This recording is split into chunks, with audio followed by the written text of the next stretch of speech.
لمحہ آتشیں۔ کہتے ہیں کہ ایک دن شہنشاہ ہندوستان حضرت اورنگزیب عالمگیر رحمۃ اللہ تعالی علیہ اپنے دیوان عام میں جلوہ گستر تھے کہ نقیب نے آ کر اطلاع دی، جہاں پناہ ایک فریادی محل کے دروازے پر کھڑا ہے، باریاب ہونے کی اجازت چاہتا ہے۔ حکم ہوا باریاب کرو۔ چند لمحے بعد ایک ادھیڑ عمر آدمی دربار میں حاضر ہوا۔ شہنشاہ نے اس پر ایک اچنتی ہوئی نگاہ ڈالی اور اسے بیٹھنے کا اشارہ کیا۔ دور دور سے آئے ہوئے فریادیوں کے مقدمات کی سماعت سے فارغ ہو چکنے کے بعد اب شہنشاہ اس اجنبی شخص کی طرف مخاطب ہوئے۔ دربار شاہی میں کیا فریاد لائے ہو؟ جہاں پناہ میں ایک بہروپیہ ہوں، صرف اس تمنا سے گجرات سے حاضر ہوا ہوں کہ شہنشاہ ہند کے دربار سے اپنے فن کا کوئی اعزاز حاصل کروں۔ اس دربار میں اہل کمال کی قدردانی کا بڑا شہرا سنا ہے۔ اورنگزیب نے زیر لب تبسم فرماتے ہوئے جواب دیا، تم نے ٹھیک ہی سنا ہے، اہل کمال کی قدردانی ہمیشہ سے شاہی درباروں کا شیوا رہا ہے۔ میں اجازت دیتا ہوں کہ اپنے فن کا مظاہرہ کرو۔ ایک بہروپیے کا سب سے بڑا کمال یہی ہے کہ وہ اپنے وجود کو اصلیت کے سانچے میں اس طرح ڈھالے کہ نقل کا پہچاننا مشکل ہو جائے۔ تم نے اگر مجھے دھوکہ دے دیا تو میں یقین کر لوں گا کہ تم اپنے فن میں کامل دستگاہ رکھتے ہو۔ اسی دن ایک قدردان کی طرح میں تمہارے کمال فن کی داد دوں گا۔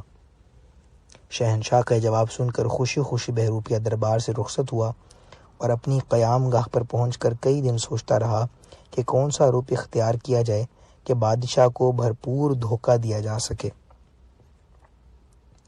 ایک مہم سے واپس ہوتے ہوئے شہنشاہ راستے میں بیمار پڑ گئے۔ دہلی کی راجدھانی میں ہلچل مچ گئی، ہر طرف عبادت خانوں اور درسگاہوں میں دعائے صحت مانگی جانے لگی۔ شاہی بیگمات نے نفلی روزوں کی منت مان لی، گلی گلی میں محتاجوں اور مسکینوں کو خیرات لٹائی گئی۔ علاج کے لیے ملک کے کونے کونے سے ماہر طبیبوں کا تانتا بندھ گیا۔ چند ہی دنوں میں شہنشاہ عروبہ صحت ہونے لگے۔ غسل صحت کے دن ساری راجدھانی خوشی کے شادیانوں میں ڈوب گئی۔ بیماری سے صحت یابی کے بعد آج پہلی مرتبہ شہنشاہ دربار عام میں تشریف لانے والے تھے۔ مشتاقان دید سے دربار کھچا کھچ بھرا ہوا تھا۔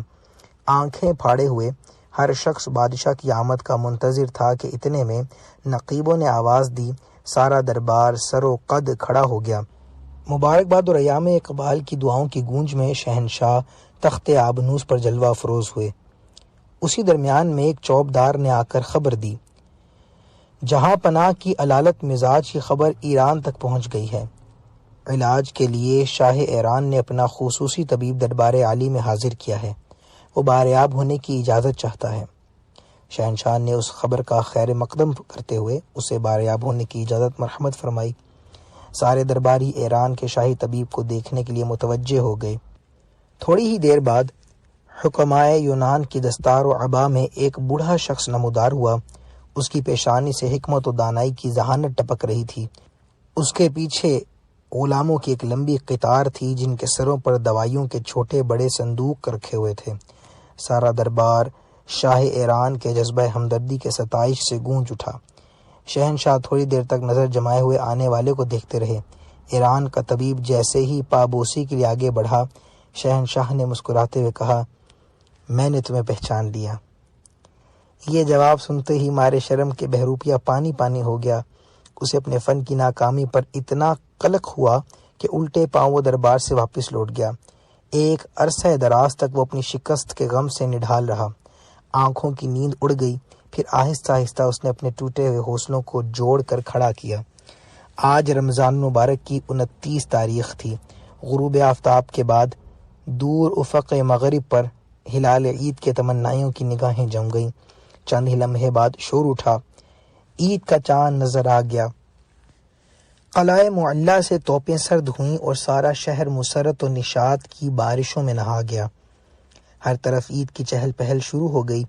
عزت و وقار کی کھلی ہوئی فضا میں عید کی حقیقی خوشی ہر گھر سے پھوٹی پڑ رہی تھی۔ رات گئے تک علماء و مشائخ کی بارگاہوں سے شکر خداوندی کی تہنیتیں بلند ہوتی رہیں اور عاشقان الہی تسبیح و تحلیل کے انوار میں نہاتے رہے۔ آج ساری رات کے لیے قلعہ معلیٰ کا دروازہ کھلا ہوا تھا۔ مملکت کے سارے مساکین امڑتے ہوئے سیلاب کی طرح ٹوٹ پڑے تھے۔ اعلان عام تھا کہ عید کے دن شاہراہوں پر کوئی بھوکا، ننگا اور مفلوق الحال نظر نہ آئے۔ صبح ہوتے ہوتے سارے اہل حوائج کی حاجتیں پوری کر دی جائیں۔ راجدھانی میں جشن مسرت کا یہ سماں ساری رات قائم رہا۔ صبح ہوئی تو ایک نئی فصل بہار کی مسکراہٹیں ہر طرف بکھر گئی تھیں۔ ساری فضا رنگ و نور میں شرابور تھی۔ نورس کلیوں، شگفتہ پھولوں اور مہکتے ہوئے غنچوں کے رنگ برنگ جلووں سے سارا شہر گلستان میں تبدیل ہو گیا تھا۔ اسلامی اقتدار کا لہراتا ہوا پرچم آج آسمان کی رفتوں کو آواز دے رہا تھا۔ یہی عالم جان نواز تھا کہ قلعہ معلیٰ سے نماز عید کے لیے پہلی توپ سرد ہوئی۔ تھوڑی دیر کے بعد شاہراہوں پر فرزندان توحید کی قطاریں لہراتی ہوئی موجوں کی طرح امٹنے لگیں۔ دوسری توپ کے سرد ہوتے ہی قلعہ معلیٰ سے شاہی جلوس جامع مسجد کی طرف روانہ ہو گیا۔ آج امیر کشور ہند کی پیشانی پر عجز و نیاز بندگی کی خاک چمک رہی تھی۔ اس کی کیفیت دیکھ کر لوگوں کے قلوب ہل گئے۔ کتنی آنکھیں خشیت الہی کے تاثر سے آبدیدہ ہو گئیں۔ انہی رقت انگیز جذبات عبودیت کے سائے میں عید کی دو گانا نماز ختم ہوئی۔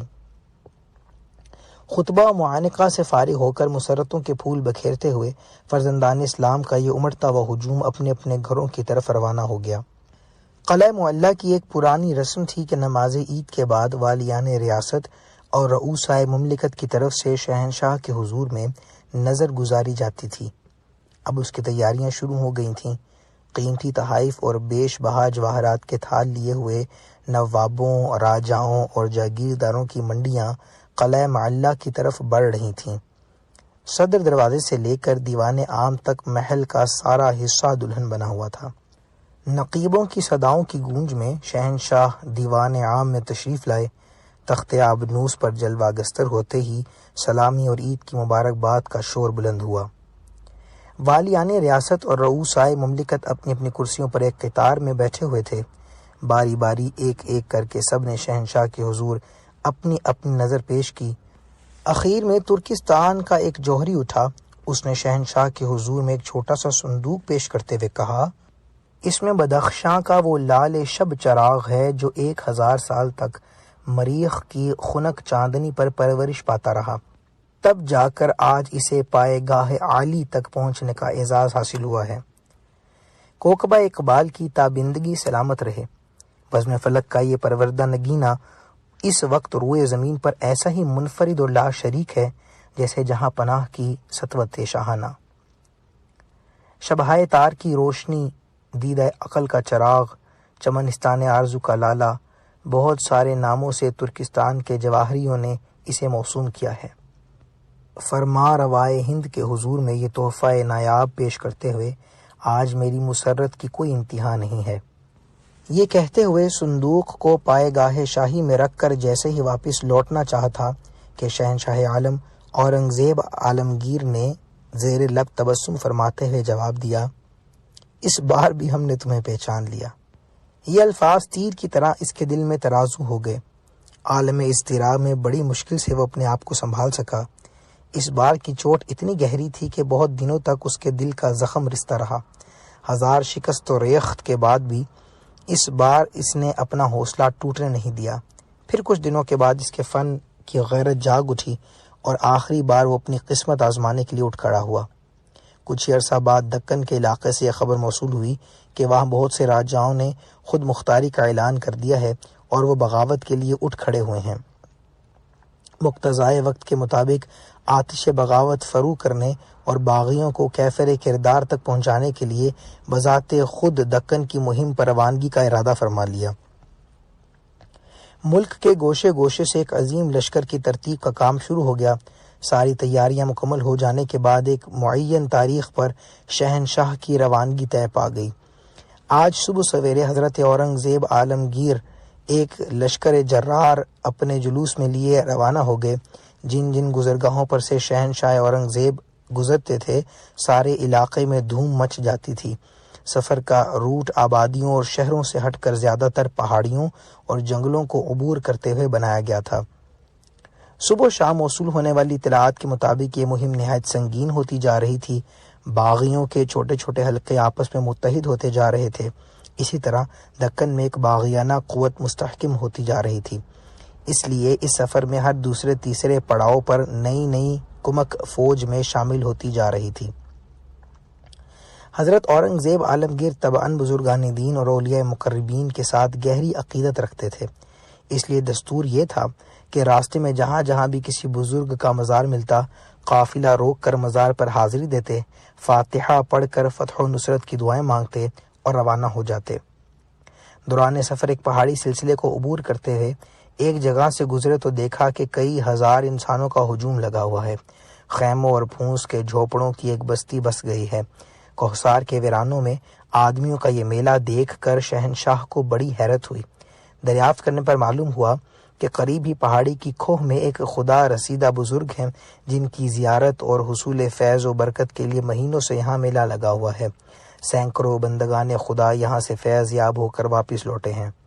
لوگوں نے بتایا کہ ان کی عجیب شان ہے، نہ وہ کھاتے ہیں، نہ پیتے ہیں اور نہ کسی سے بات کرتے ہیں، سدا آنکھیں بند کیے ہوئے یاد الہی میں محو رہتے ہیں۔ ان کے قریب پہنچ کر دل کی حالت غیر ہو جاتی ہے۔ ان کے پرنور چہرے پر نظر ڈالنے کی تاب بڑی مشکل سے کسی کے اندر پیدا ہوتی ہے۔ یہ حالات سن کر اورنگزیب عالمگیر کے دل میں بھی ان کی زیارت کا اشتیاق پیدا ہو گیا۔ میر لشکر کو حکم دیا کہ یہاں پڑاؤ ڈال دیا جائے۔ دم کے دم میں پہاڑ کا طویل و عریض دامن ایک شہر میں تبدیل ہو گیا۔ شام ہو چکی تھی، اس لیے طے پایا کہ صبح کے اجالے میں درویش کی زیارت کے لیے شہنشاہ تشریف لے جائیں گے۔ صبح ہوتے ہی پہاڑ کی کھو تک ساری گزرگاہ کو سپاہیوں نے ہموار کر دیا۔ ایک خدا رسیدہ بزرگ کی زیارت کی نیت سے شہنشاہ نے غسل کیا، نئے کپڑے زیب تن فرمائے، 2 رکعت نماز نفل ادا کی اور برہنہ پا چل کھڑے ہوئے۔ عقیدت کا اہتمام شوق دیکھ کر لوگوں نے بادشاہ کی نیک تینی اور درویش نوازی کا اعتراف کر لیا۔ غار کے دھانے پر پہنچ کر شہنشاہ رک گئے۔ خادم نے بتایا کہ ابھی حضرت عالم استغراق میں ہیں، تھوڑی دیر توقف کیا جائے۔ شہنشاہ مجسمہ عقیدت بنے ہوئے انتظار شوق میں کھڑے رہے۔ کچھ وقفے کے بعد خادم نے آ کر اطلاع دی کہ اب اندر تشریف لے چلیے۔ اندر کے حصے میں چونکہ رات کی طرح اندھیرا تھا، اس لیے جگہ جگہ کافوری مشعل روشن کر دی گئی تھی تاکہ شہنشاہ کو وہاں پہنچنے میں زحمت نہ ہو۔ خدا رسیدہ بزرگ کے قریب پہنچ کر بادشاہ بہت زیادہ متاثر ہوئے۔ فرش زمین پر ادب سے 2 زانو بیٹھ گئے۔ دیر تک ان کے روحانی فیوز و برکات کے امیدوار بن کر خاموش بیٹھے رہے۔ کافی عرصہ گزر جانے کے بعد بادشاہ نے اپنی مہم کی کامیابی کے لیے دعا کی درخواست کی، لیکن درویش نے بادشاہ کی عرضداشت کی طرف کوئی توجہ نہیں کی۔ وہ بدستور اپنے عالم محویت میں ڈوبا ہوا تھا۔ اس کے استغنا کی یہ شان دیکھ کر بادشاہ اور زیادہ معتقد ہو گیا۔ کافی دیر گزر چکی تھی، اسی لیے بادشاہ نے واپسی کا ارادہ کیا۔ خادم باہر نکل چکا تھا، اب مکمل تنہائی کا عالم تھا۔ بادشاہ نے دم رخصت درویش کی خدمت میں اشرفیوں کا ایک توڑا بطور نذرانہ پیش کیا اور اٹھتے ہوئے جیسے ہی وہ دست بوسی کے لیے جھکا، بہروپیے نے دونوں ہاتھ سے بادشاہ کے قدم تھام لیے۔ بس ہو گیا جہاں پناہ، میرے فن کا یہ آخری سٹیج تھا۔ میں درویش نہیں ہوں، وہی بہروپیہ ہوں جسے 2 بار آپ نے شکست دی ہے۔ اتنی بڑی گستاخی مجھ سے سرزد نہیں ہو سکتی کہ آپ میرے ہاتھ کا بوسہ لیں۔ یہ جواب سن کر بادشاہ پر ایک سکتے کی کیفیت طاری ہو گئی۔ عالم تحیر میں دیر تک وہ خاموش رہا۔ تھوڑی دیر بعد جب حیرت کا طلسم ٹوٹا تو ارشاد فرمایا، آج میں نے تسلیم کر لیا کہ تم اپنے فن میں کامل ہو۔ اب اس خوشی میں کہ تم نے میرے اوپر فتح حاصل کر لی ہے، اشرفیوں کی یہ تھیلی قبول کر لو۔ تمہارے فن کا صحیح حق اس وقت ادا کروں گا جب قلعہ معلّہ دہلی میں تم مجھ سے ملاقات کرو گے۔ دکن کی مہم سے فارغ ہو کر جب میں دارالخلافہ کو واپس لوٹوں گا تو تمہارا نہایت شدت سے انتظار کروں گا۔ یہ کہتے ہوئے جیسے ہی بادشاہ نے قدم آگے بڑھایا، بہروپیے نے دامن تھام لیا۔ جہاں پناہ، اشرفیوں کی یہ تھیلی لے کر اب میں کیا کروں گا؟ اب تو دل کی دنیا ہی بدل گئی ہے۔ آج تک حقیقت کے جس چہرے پر بے شمار پردے پڑے ہوئے تھے، اب بھی کھلی آنکھوں سے اسے بے نقاب دیکھ رہا ہوں۔ فقیر و درویش کی نقل میں جب یہ تاثر ہے کہ کشور ہند کے شہنشاہ کی معزز پیشانی میرے آگے جھک گئی تو اصل کی طرف اگر میں رخ کر لوں تو کسی اور اعزاز کی ہمیں ضرورت کیا ہے؟ یہ کہتے ہوئے ایک چیخ ماری اور جیب و گریباں کی دھجیاں اڑاتا ہوا چشم زدن میں نگاہوں سے اوجھل ہو گیا۔ بادشاہ پر پھر ایک سکتے کی کیفیت طاری ہو گئی۔ اس رقت انگیز واقعے کے تاثر سے آنکھیں بھیگ گئی۔ غار کی تنہائی میں دیر تک سوچتے رہے، خدا کی شان بھی کیسی بندہ نواز و بے نیاز ہے۔ کوئی عمر بھر جھک مارتا ہے تو دروازہ نہیں کھلتا، اور کسی کے لیے ایک ہی لمحہ آتشیں زندگی بھر کی غفلتوں کا کفارہ بن جاتا ہے۔ پھر بادشاہ کی توجہ تصویر کے دوسرے رخ کی طرف مبذول ہوئی۔ خدا شناسی اور فقیر درویشی کے نقالوں نے دنیا میں کیسے کیسے لوٹا ہوگا۔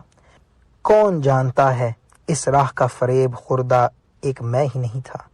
میری طرح لاکھوں فراد شیطان کے مکر کا شکار ہوتے ہوں گے۔ صد حیف کہ اس راہ کے فریب سے بچنا کتنا مشکل ہے۔ تسبیح و مصلی، تقدیس و تحلیل اور ریاضت و عبادت کے چمکدار سکون پر کون نہیں ریجھ جائے گا۔ پروردگار، تو ہی اپنے محبوب کی بھولی بھالی امت کو وقت کے فریب کاروں سے بچانا۔